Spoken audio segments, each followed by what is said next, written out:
our savior.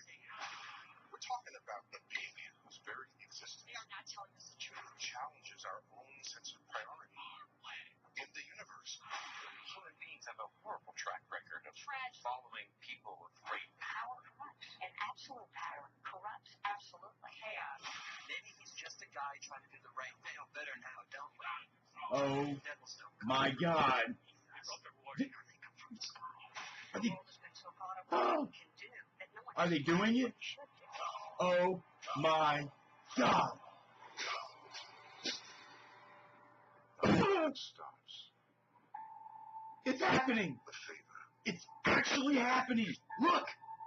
Look. The fading of Batfleck in the flesh or fleck-ish. I don't know. So I'm here because I, like you, just seen official footage of the Batman vs. Superman epic trailer. Finally, we don't have any more freaking cheesy video shots from like a comic convention, you know, last year. We don't have just a very grainy still shot of Ben Affleck in the Dark Knight Returns armor.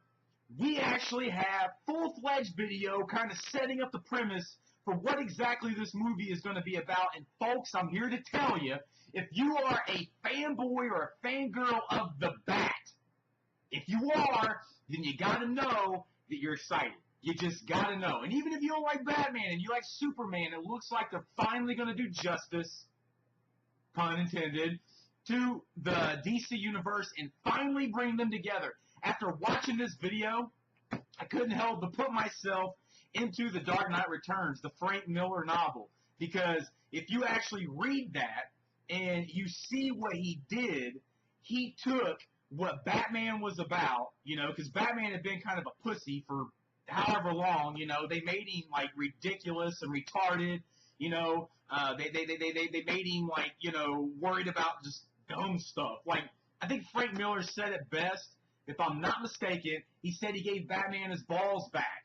Well, I hate to tell you, if you haven't read it, you need to read it now. Like, pause the video, go read it, come back, and then check it out again. Now, they also have, if you don't like reading, you know, like a lot of people, then all you got to do is go and DC Universe actually made 2 movies, Dark Knight Returns Part 1, Dark Knight Returns Part 2, that kind of outlines the whole story. And I'm not going to give it all away because I don't think we need to do that, but actually, I guess I probably could tell a little bit about it just because it doesn't look like the movie's going to go exactly by this.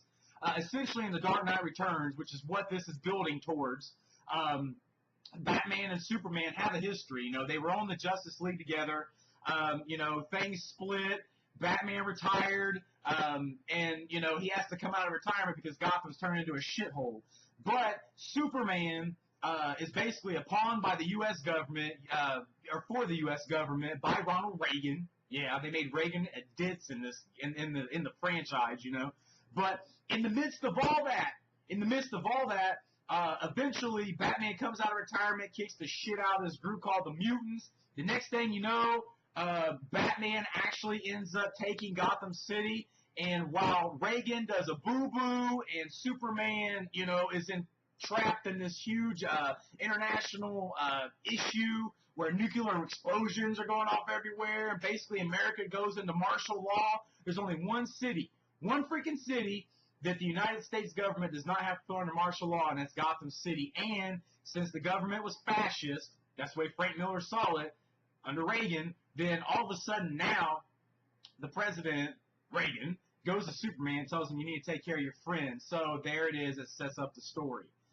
Batman and Superman end up confronting each other and fighting each other in the movie, in the comics. And so if you ever had that guy that wants to have a debate with you as to whether or not Batman could be Superman, well, if you read it or if you watch the films, you can find out for yourself. The movie can't play off that entirely because there is no real history between Batman and Superman. It looks like Batman's probably going to play like a mentor role with Superman or for Superman somewhere in the middle of this, but they are going to throw down. They're going to throw down just like they did in the comic, just like they did in that animated movie, and I am so pumped to see it. I mean, there's a lot there. You can see that there's people in the world that want to know what Superman is going to do, because he's like a god to some people. But you could also see in the trailer that there are people turning on him chanting, "Go home, go home, go home." Somebody even spray painted on this statue, "False God." And then that's when you could hear, right after that, you could hear Alfred basically giving instruction, giving encouragement, giving knowledge to Bruce, as Bruce is thinking, contemplating perhaps putting on the suit one more time.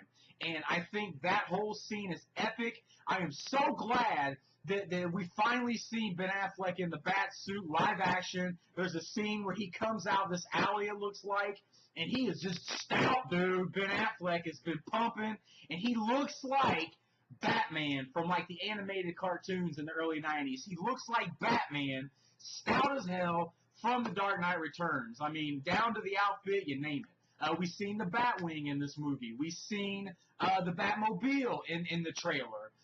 We didn't see anything else, but we did see those things. Makes you wonder how Lex Luthor is going to play into all this. Maybe the whole idea of a good man turned bad. Maybe Lex Luthor somehow starts off good in the movie. We really don't know. All we know is we did see the epic beatdown, and at the very end of the trailer, you literally hear Batman ask Superman, "Do you bleed?" And his voice is all robotic because of the suit. And then there's a silence. And then he says, "You will." Boom! The trailer's over, and it's all she wrote, folks. And all you gotta do is now sit and wait to see what is going to happen. I'm so stoked to see Batman versus Superman finally happening. We're finally seeing DC Comics get on board with stuff that isn't shit. We're finally going to see Superman and Batman in one movie at one time. You're going to see Wonder Woman, Superman, Batman. Same movie, same time. Iconic.